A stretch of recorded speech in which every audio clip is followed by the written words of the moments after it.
mana shu oq palasaga yaqin kelib to'xtatishingiz kerak. Shunda bakoy oynada pastga qaratib olinganda orqa balon bilan chiziqni yonma-yon qilib to'xtatamiz. Stop. Bo'ldi. Endi zadniga urdik, rulni hammasini burib shofyor tomondagi bakoy oynadan garaj ichki burchagini topamiz.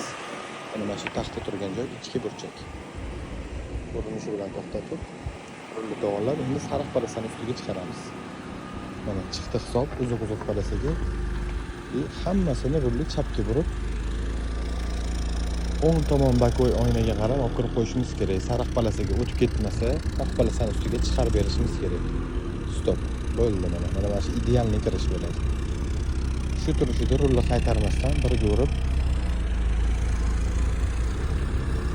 chorrahaga chiqamiz. Chorrahadan bizga